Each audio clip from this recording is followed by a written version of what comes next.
বন্ধুরা, আশা করি তোমরা সবাই খুব ভালো আছো। নতুন আরও একটি ব্লগে তোমাদের সবাইকে অনেক অনেক স্বাগত। আবারও একটা নতুন দিন, নতুন সকালকে সঙ্গে নিয়ে হাজির হলাম বন্ধু তোমাদের সামনে। আর আজকে হচ্ছে রথ, তো সবাইকে রথের শুভেচ্ছা জানিয়েই আমি আমার ব্লগটা স্টার্ট করলাম। আর আজকেই কিন্তু আমি আমার এই ওপরের রুমটাকে পরিষ্কার করব। সেই যে ভাম বেড়ালটা ঢুকেছিল, পুরো ঘর তো তছনছ হয়ে পড়েই রয়েছে। যেহেতু মায়ের ঘরে এখন ঘুমোচ্ছি, মা আসেনি, তার জন্য এই রুমটা পড়েই ছিল। কারণ এই রুমটাতে হাত লাগাতে গেলে পুরো অর্ধেক দিন চলে যাবে। মানে সব ধোয়াধুয়ি, পরিষ্কার পরিচ্ছন্ন করা, এই খাটটাট মোছা, মানে পুরো ঘরটাকে পুরো ডেটল জলটল দিয়ে পরিষ্কার করতে হবে। আর যেহেতু এই রুমটাকে পরিষ্কার করতে গেলে এতটা সময় লাগবে, তার জন্য কিন্তু আমি হাত লাগাইনি। কারণ প্রতিদিনই কম বেশি এ কাজ ও কাজ ছিল, তো মোটামুটি আজকে দেখছি আজকে অন্যান্য কাজ নেই, এই কাজটা করা যেতে পারে। তার জন্য কিন্তু দেরি না করেই আমি সকালই বিছানা থেকে সব তুলে আনলাম। আর এগুলোকে সার্ফে দিয়েই কিন্তু আমি আবার যাব ডেটল জল করে পুরো রুমটাকে মুছবো, এবং খাটটাটের উপর দিয়ে যে ও ছুটেছে খাটটাকেও কিন্তু আমি আগে ডেটল জল করে মুছে নেব।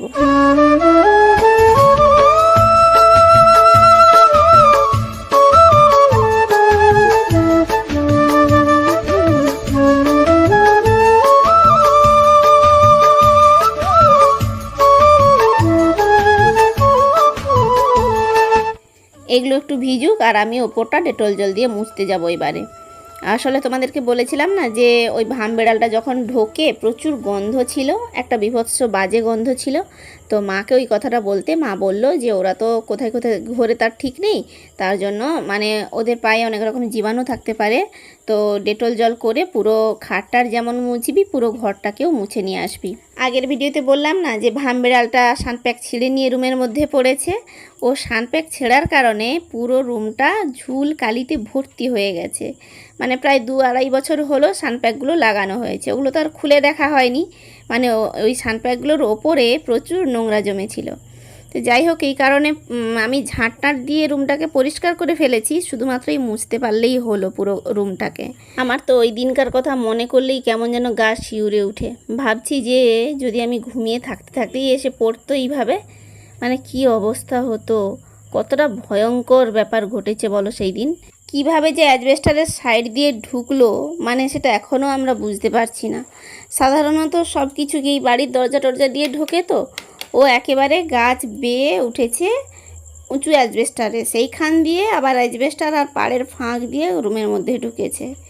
মানে ভাবতেও কেমন যেন অবাক লাগছে। এখনও মানে ওপরের রুমে ঘুমানোর কথা বললেই যেন কেমন ভয় লাগছে। আর কি বলো তো, বাড়ির একেবারে সাইডেই পুকুর, আর বর্ষাকাল আসার জন্য পুরো পুকুরের সাইড আগাছা ভর্তি হয়েছে, পুরো জঙ্গল হয়ে গেছে। আর বাড়ির একেবারে গায়েই রয়েছে আম গাছ, ওই জঙ্গলের ভেতর দিয়েই কিন্তু এসে আম গাছ বেয়ে উঠেছে এইভাবে। যাই হোক, আজকের সকাল থেকেই কিন্তু সুন্দর রোদটা হয়েছে, তার জন্যই আমি একরকম এগুলোকে কাটছি। আর এই বর্ষাকাল চলে এসছে মানে কখন বৃষ্টি চলে আসে, প্রায় দিনই তো সকাল হয় মেঘ দিয়ে। আর আজকে দেখছি সকাল থেকেই রোদ। তো যাই হোক, আজকে যদিও রথ মানে বিভিন্ন অযোগে তো বৃষ্টি হয় জানো, কিন্তু তবুও সকালের রোদটা দেখে ভাবলাম যে এগুলোকে ধুয়ে দিই। আপাতত ঘন্টাখানেক যদি রোদ আর একটু বাতাস পাই, মোটামুটি অনেকটাই শুকিয়ে যাবে। তারপরও যদি বৃষ্টি আসে, আমি কিন্তু এগুলোকে বারান্দাতে মেলে দিতে পারবো। আজ তো রথযাত্রা, তার জন্য কিন্তু বাড়িতে নিরামিষ। আর একার জন্য কি আর করবো, এত সব কাজ করার পর ওই আলু সেদ্ধ ভাতই ফুটিয়ে নেব, প্রয়োজনে দুধ দিয়ে খেয়ে নেব। আর যে নতুন বন্ধুরা আমার ব্লগটি দেখছো, তাদের সবাইকে আমার তরফ থেকে অনেক অনেক স্বাগত জানাই। প্লিজ চ্যানেলটাকে সাবস্ক্রাইব করে পাশে থেকো। আর যে বন্ধুরা আমার ভিডিও সব সময় দেখো, তাদেরকে তো অসংখ্য ধন্যবাদ জানাই। কারণ তোমাদের ভালোবাসা আছে বলেই কিন্তু আমি এক পা করে এগিয়ে যাচ্ছি। একটা গান আছে না, এই ছোট্ট পায়ে চলতে চলতে ঠিক পৌঁছে যাব। একটা মানুষের জীবনের সঙ্গে কিন্তু এই গানটা খুবভাবে মিলে যায়, যেমন আমার জীবনের সঙ্গে।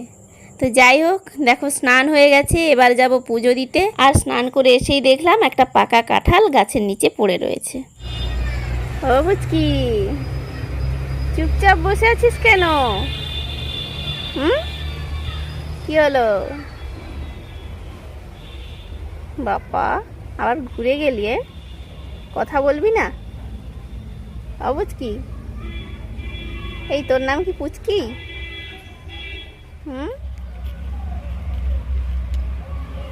একেবারে কাছ থেকে দেখো, এটা বাচ্চা পাখিটা বলেও কোথাও যেতে পারছে না, উঠতেও জানে না মনে হচ্ছে। আমি হঠাৎ কাঁঠালটা পড়ে গেছে, কুড়াতে এসছি, আর ওকে দেখছি ও ওপর থেকে বসে আমাকে দেখছে।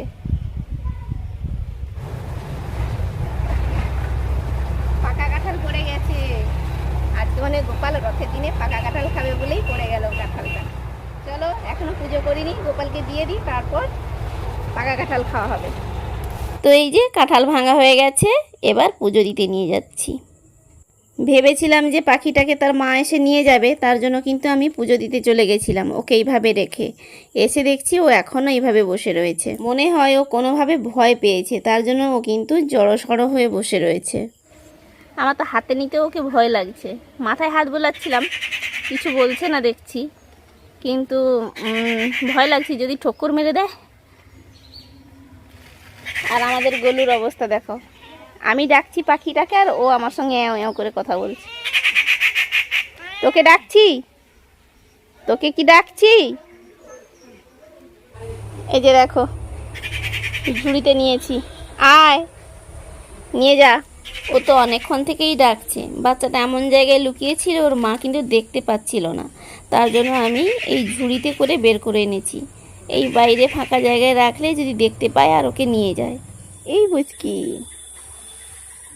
কি কথা শুনছিস তুই? কি কথা শুনছিস? বুঝতে পারছিস কিছু? পাচ্ছিস? ওরে বাবা, কথা বলছে তো। কে কথা বলছে? পুচকি আয়, ডাক মাকে, ডাক ডাক ডাক, আয়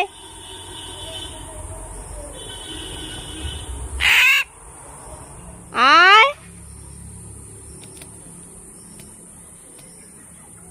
ডাক, ডাক, আবার ডাক। যাই হোক, ওকে ওই ঝুড়ি সমেতই বাইরে বসিয়ে দিয়েছিলাম যাতে ওর মা এসে ওকে নিয়ে যেতে পারে, কারণ আমি ছিলাম বলে হয়তো ভয়ে আসতে চাইছিল না, তার জন্য ওকে ওইভাবে বসিয়ে দিয়েছিলাম, ওকে নিয়েও চলে গেছে ওর মা। আর আমার কিন্তু ভাত রাত রান্না করে খাওয়া হয়ে গেছে, আর এগুলো দেখো শুকিয়েও গেছে। আজকে কিন্তু সারাদিন একটুও বৃষ্টি হয়নি, অযোগের দিনে যে বৃষ্টি হয়, আজকে দেখছি সারাদিনই আকাশটা বেশ পরিষ্কার।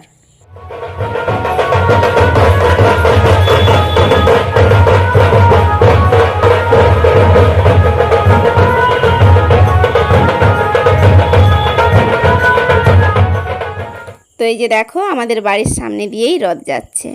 এর আগে ছোট ছোট রথ ছুটছিল, দেখছিলাম ছোট ছোট বাচ্চারা নিয়ে যায়, আর এই রথটা বড় রথ। আমাদের যে এখানে রথ হয়, দুটো রথ হয়, এই রথটা বেশ বাজনা টাজনা করে ঘুরতে আসে, আর একটা রথ আমাদের কলেজের রথ, সেই রথ বেরিয়ে ওখানেই বসে পুজো হয়। তো সমস্ত কাজ বাজ সেরে রথ দেখতে বেরিয়েও পড়েছি, যাচ্ছি যেখানে আমাদের রথ হয়। আর রাস্তায় দেখো কি সুন্দর রথ একটা দেখতে পেলাম, এত দারুণ বানিয়েছে, থার্মোকল কেটে কেটেই বানিয়েছে। আর জগন্নাথ বলরাম সুভদ্রাকে তো দারুণ লাগছে দেখতে, আর পদ্ম ফুলের কালারটা কি সুন্দর বলো তো, আর একদম পুরী মন্দিরের মতো বানিয়েছে, দারুণ দারুণ। আমি বাচ্চাগুলোকে বলছিলাম কে বানিয়েছে, ওরা বলছে ওদের নাকি এক কাকু বানিয়েছে। মন্দিরের নকশাটা জাস্ট দেখো, একেবারে পুরী মন্দিরকেই তুলে ধরেছে। সত্যি যেই বানিয়েছে তার অনেক গুণ রয়েছে। তো দেখো রাস্তায় আরও একটা রথ দেখলাম, ছোট রথ, ওই যে দেখো ছোট্ট মেয়েটাকে তার বাবা কোলে নিয়ে রথ টেনে টেনে নিয়ে যাচ্ছে।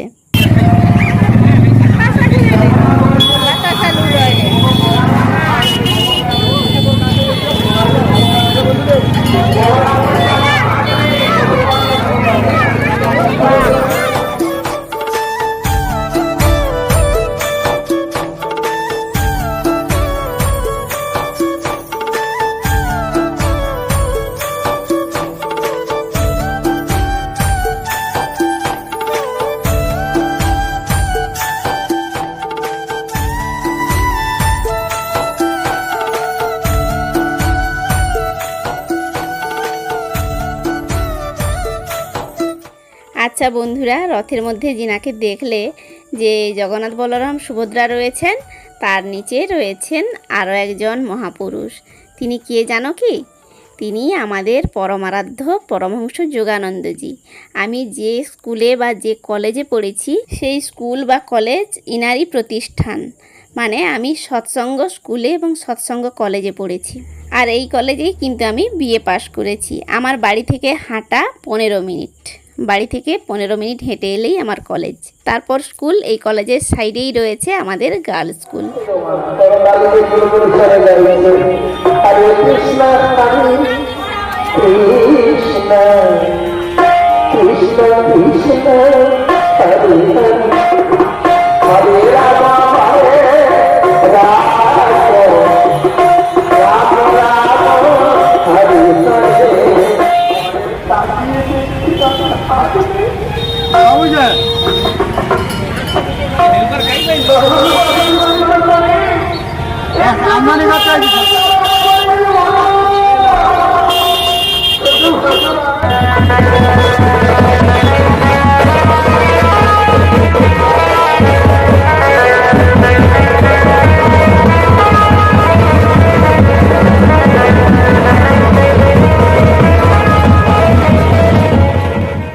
বিকেলবেলা যে রথটাকে টানা হতে দেখলে, এটা সেই রথ এসেই যে দাঁড়িয়ে গেছে। আর এইখানে কিন্তু আমার ছোটোবেলার নার্সারি স্কুল, মানে এই জায়গাটার মধ্যেই কিন্তু আমি একেবারে ছোট থেকে বড় হয়েছি। এখানেই নার্সারি স্কুল, এখানেই গার্লস, আর এখানেই কলেজ। আর ওই রথটা যে দেখলে প্রথম, ওই রথটা কিন্তু আমাদের কলেজের রথ। সত্যি কলেজে ঢোকার সঙ্গে সঙ্গেই যেন মুহূর্তেই সেই পুরনো দিনগুলোতে ফিরে গেছিলাম। মনে হচ্ছিল যেন মাঝখানে আর কোনো দিন নেই, আমি সেই কলেজেই আবার চলে গেছি।